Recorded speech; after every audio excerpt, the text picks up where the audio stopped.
Andreen McDonald was not your average Jane Doe. At just 29 years old, she was a millionaire business tycoon and a devoted mother to her daughter. It goes without saying that she was a sharp, intelligent, and smart person. But on one fine wintry day, she suddenly vanished into thin air from her home at San Antonio, Texas. Even her husband had last seen her the night before. He just went to a nearby gas station for some time, and when he got home, he didn't see her. He thought Andreen was sleeping in their daughter's bedroom, but as it turned out, she wasn't there. She was already gone. At first, it may sound like a heavyweight kidnapping case or a real-life Gone Girl story. But as the case unfolded afterwards, it's far more sinister and heartbreaking than that. Andreen McDonald was a strict disciplinarian. She would begin every morning with a gym session at 5:30 a.m. and used to come to the office by 8 a.m. She was never late. So on March 1st, when she did not show up to the office, her employees got immediately worried. When they managed to try calling the gym, she hadn't yet arrived, which was out of character for her completely. As they continued trying to reach her by phone repeatedly, anxiety began creeping in among her co-workers. Because this is not how she works. Some assumed that she might be at her home, but she was not there as well. At her apartment, nothing was amiss. No one fought anyone. The only missing item was the cell phone, while the handbag, keys, and both her cars remained behind. This scenario made people fear the worst had happened, maybe an abduction. Much about Andreen was brought out in the early investigation. For example, she was an immigrant from Jamaica who constructed a good life with her husband, Andre, in assisted living. Everybody knew her for her benevolence and commitment to the community. News of her disappearance spread like wildfire on social media. Missing posters were going all over online. Fans still held on to hope that she may yet be alive. But tragedy really dawned after a few hours. On the same day, a Bexar County Sheriff deputy came to her place and found that blood and hair, along with a zipper of her blouse, had been there in the burn pile in the backyard. On the same day, meanwhile, Andre, her husband, had dropped their daughter Elena to school and came back home after the news broke of the disappearance of Andreen. He left again, thinking she may have gone to the hospital for a migraine. But CCTV footage at the hospital revealed nothing about her. By the time Andreen's family heard about the incident, particularly her mother, living in Florida, was distraught over her disappearance. They all knew that she would never do such a thing because she had always been committed to her family and to her work. Something fishy, right? Her family trusted her in every way. Andreen Nicole Anderson was born on September 23, 1989, in Port Antonio, Jamaica. She is part of a Jamaican family that sought greener pastures by migrating to the United States of America.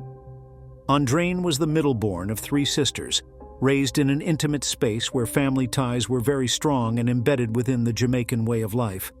She has always been an ambitious and competitive person. Hailing from Jamaica, Andreen got her first degree in marketing at 18 and then started off by moving to Texas to pursue finance. At a tender age of 22, Andreen set up her own startup, Starlight Homes, which is a geriatric care assisted living business in San Antonio, inspired by her family's caregiving experiences. She used to believe that if she worked hard every day, then things would fall into place. In her business, she used to take care of 28 residents at 2 locations in San Antonio. She handled everything from operations to marketing, making sure her residents, who are between 56 and 100 years old, feel cared for and happy. For her, it was a big leap. Her husband had to liquidate his retirement savings and even sell his BMW to get the ball rolling. Fast forward 7 years, what started off as a small home-based operation blossomed into a multi-million-dollar enterprise with 2 locations in the area. But this success story of hers started way back in Portland, Jamaica, where resources are scarce. She moved to the U.S. at 19 when she met her future husband, an Air Force captain, Andre. They got married in July 2009 and later gave birth to a daughter, Elena. Everything about Andreen was Elena, and so when she vanished, everyone's questions were innumerable. But things were to take a dark turn as the forensic crime unit found bloodstains in the bathroom, and Andre said that he last saw her the night before she disappeared. He came to know that they had argued over the business as well.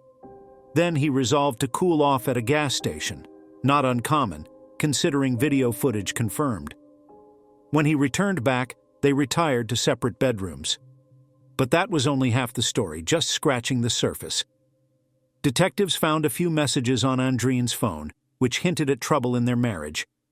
That included her ex-boyfriend, businessman Aubin Hall, who lived in Port Antonio, Jamaica, and accusations of grave infidelity. Their affair had been reignited during their charity trip back in 2017.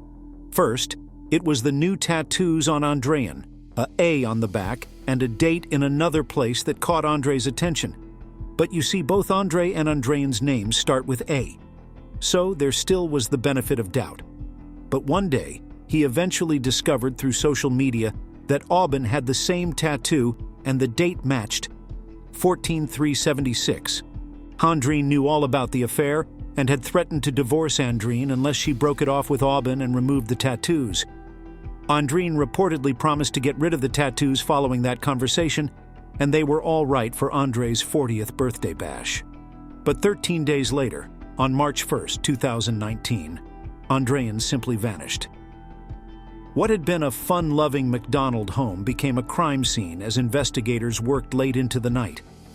First, they could not locate Andreen's phone and checked her credit cards and passport for any activity. All these were linked to Andre McDonald just hours after her disappearance. He quit cooperating with the investigators and got himself a lawyer, and the more he raised questions. On the succeeding afternoon, an undercover investigator tailed the McDonald house that incurred some damage in the garage when Andre pulled out from the driveway. He went to a gun shop near where Andre was seen buying a 9mm pistol and some loads of ammunition. Concerned for his safety, the police officers apprehended Andre as soon as he returned back to his car and brought him in for a mental evaluation. Later, police conducted a warrant search in the home of McDonald and peered inside Andre's car. And what they found there was suspiciously suspicious. There was a shovel, an axe, a hatchet-like maul, trash bags, gloves, and gas cans. If you are a fan of crime thriller movies, series, podcasts, or novels, you know exactly what I mean. They even discovered a torn Lowe's receipt in the trash can. Security camera footage later revealed that Andre had purchased those items on the second day Andreen went missing. That's not when the plot thickened, as they discovered a hammer and clothes in the garage trash that would play a significant role in the evidence. Tests came back with blood on the hammer as well as on a pair of jeans identified to be Andreen's. Detective Stubbs was investigating this case and imagined that he had been able to find all relevant evidence which could connect Andre with the disappearance of his wife. As investigations continued, it emerged that this case of a missing person was turning darker and more orientated towards cold-blooded murder. However, no piece of evidence confirmed that there was a murder. The Air Force also closed its review of Andre on the 3rd of March 2019 and dismissed him. But civil authorities took him in just days later, not for murder, but for evidence tampering because of that ripped-up receipt. Andre's mother, Jackie, was shocked by word of the arrest. She could hardly believe that her son was capable of such a brutal act. Meanwhile, Andre quit talking to the detectives, and so through local media, Sheriff Salazar appealed directly to anyone who might have information on Andreen's whereabouts. The San Antonio community and family and friends rallied together to coordinate a search effort initiated by Bobby Green, who had been a former Air Force airman. He searched the whole place, even a wooded area at the back of a hospital.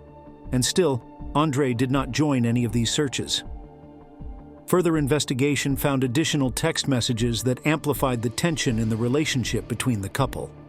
Messages on WhatsApp showed that the argument between the two would often argue over their business, Starlight Homes, with Andreen claiming she was the principal driving force. Their friends were also getting a bit concerned that things could possibly get violent. Violence became an even greater fear when the couple had a physical fight just before a Christmas party in 2018.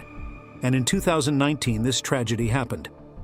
On July 11, 2019, 133 days after Andreen went missing, Bexar County Sheriff's deputies chanced upon something gruesome. Some skeletal remains in a farmer's field, just 6 miles from the McDonald home. It was confirmed it was the remains of Andreen McDonald, which led to Andre's arrest 2 days later on murder charges. The prosecution team found a hammer at the house of McDonald covered in blood, but the medical examiner was not in a position to give concrete evidence regarding how exactly Andreen died since the remains were in bad shape. They proffered that Andre's motive may have been jealousy and emasculation through the success of Andreen. Air Force Major Andre McDonald had been placed under house arrest since April 2021. And no wonder Andre pleaded not guilty. He was defended by well-known San Antonio lawyers John Convery, Zoe Russell, and John Hunter, who pointed out that there wasn't any solid evidence to back up the claims of envy regarding Andreen's success. Just days before his trial, set for January 17, 2023, he talked about his wife's death. His mother, Jackie, shared that he told her it was an accident and broke down while trying to explain the truth. He even called Andreen's family, revealing details about the incident for the first time, which completely shocked his defense team. They suggested he share his side of the story in court after the prosecution wrapped up their case. During the prosecution's opening statement, they laid out some pretty shocking evidence, including a bloodied hammer found in a trash bin in the garage, which was confirmed to have Andreen's blood on it. They argued that Andreen's death was definitely a homicide, pointing to severe injuries that lined up with blunt force trauma. Dr. James Figg, a forensic pathologist, took the stand and shared that Andreen had a fractured spinal cord, a broken rib, and a split jaw, but it was impossible for him to pinpoint the exact cause of death. After 6 days of testimony and hearing from 33 witnesses, the prosecution wrapped up their case. The defense, on the other hand, only called McDonald to the stand. He described what went down on February 28, 2019, saying he found out Andreen had started a business without telling him, which sparked a heated argument between them. He left the house to cool off, but the argument continued over text. When he got back home, he brought up divorce, which really set Andreen off, leading to a confrontation. McDonald claimed that during their struggle, their heads bumped together, leaving a cut on her face. He recounted that after Andreen saw her bloody face in the mirror, she became aggressive and tried to attack him. He was just trying to dodge her punches. He admitted to kicking her twice when she fell, then left to put their daughter Elena back to bed. When he came back, he found Andreen dead on the floor and panicked. Instead of calling 911, he was more focused on moving her body so Elena wouldn't see her mother like that. What McDonald shared next was disturbing and cold-blooded. McDonald confessed to disposing of Andreen's body in a field, stripping her naked, and burning her clothes in their backyard. However, the fact that Andreen's blood was found on the hammer really contradicted his story about it being an accident. He explained that after investigators searched his home, he went back to the field with the hammer and some gasoline. There, he poured gasoline on her body and set it on fire, and that's not the end. Out of lingering anger, he even attacked her corpse with the hammer. The trial also revealed some really disturbing details, especially about Andre's behavior after Andreen died. When the police showed up, he was just sitting there, full of rage. He talked about hitting her in the face with the hammer and then using the claw end to strike her neck, remembering that it got stuck and he had to pull it out. He even mentioned delivering one last blow as he walked away, although he couldn't quite remember where it landed. His graphic account was absolutely chilling, especially with how often he kept saying the word RIP. What really stood out was that there was no sign he even checked for any signs of life. When asked about this, he shrugged it off, questioning why he would bother calling 911 for someone he believed was already dead. His attitude while giving testimony was unsettling. He seemed so controlled and detached, referring to Andreen as the body instead of using her name, which made it all the more dehumanizing. But what he stated in his defense after all these was even more jaw-dropping. McDonald firmly stated that he always believed he was acting in self-defense. To support this, the defense played videos of Andreen, showcasing her as a strong woman capable of lifting 300 pounds. This painted her as a powerful figure, which completely contradicted her role as a wife and mother and played into those negative stereotypes about strong black women. McDonald shared that he felt genuinely afraid for his safety during her attack. In closing arguments, the defense pushed for self-defense, while the prosecution argued that McDonald needed to be held accountable for his actions. Throughout the trial, there were barely any images of Andreen shown, which is unusual compared to typical cases where victim photos are front and center. After 6 days of testimony, the jury deliberated for nearly 11 hours but couldn't reach a conclusion. The jury members were evenly divided, with some jurors debating the meanings of murder and recklessness. Most agreed that McDonald acted recklessly, especially since he didn't help Andreen after the incident. As the polling continued, the votes started to lean toward manslaughter, influenced by McDonald's testimony. Despite the split opinions, the judge urged the jurors to reconsider their positions in hopes of reaching a unanimous decision. Eventually, the jury found Andre McDonald not guilty of murder, but guilty of manslaughter. During his testimony, Andre appeared relaxed, which made many people uncomfortable and hid his emotions. However, real feelings showed up during the victim impact statement, especially when his father spoke to him with love. In that moment, Andre seemed to understand the gravity of what he had done, realizing he had destroyed not only his own life but also the family's hopes and dreams. He received a 20-year sentence, but could be released in about 6.5 years because of time already served. Cindy, Andreen's sister, was in shock over the verdict, given the brutal nature of what he had done. The prosecution expressed disappointment, but acknowledged that the jury still held McDonald accountable. On the other hand, the defense saw the outcome as a win, even while maintaining their belief in self-defense. During a tough time, Cindy has been raising McDonald's 12-year-old daughter, Elena. Andre McDonald's parents fought hard for the custody of their granddaughter, presenting a case that they were well-equipped to provide her with a stable and loving home. They believed that staying within their family would be in the child's best interest, given their resources and ability to care for her. However, there was strong opposition from Andreen McDonald's mother, who lived in Jamaica. She argued that her daughter, Andreen, would have wanted her granddaughter to be raised by her side of the family, surrounded by the people who loved her most. She expressed deep concerns about the child being placed with Andre's family, citing the close ties to the man who was responsible for her daughter's death, which she felt made their environment unsuitable for the young girl.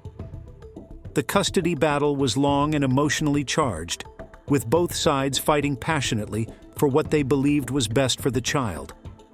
In the end, the court decided in favor of Andreen's mother, granting her custody. The court's decision focused on what was best for the child's well-being and her close relationship with her grandmother. It also took into account the tragic situation of her mother's death. The court concluded that living with her grandmother in Jamaica would provide a better and more caring environment for the child. Amidst the custody dispute, Andreen McDonald's family also pursued legal action against Andre McDonald in a separate civil lawsuit for her wrongful death. In 2023, the court delivered a significant verdict, awarding $210 million in damages to Andreen's estate. The ruling held Andre McDonald accountable for the devastating loss and suffering his actions had inflicted on Andreen's family. The heartbreaking nature of this case lingers, as the family that once envisioned a bright future with an Air Force major and a businesswoman is now changed forever. What's your opinion on this case? If you had been a jury member, what would be your vote, and why? Share your views in the comments below, and subscribe to the channel for more thrilling true crime stories like this. See you soon.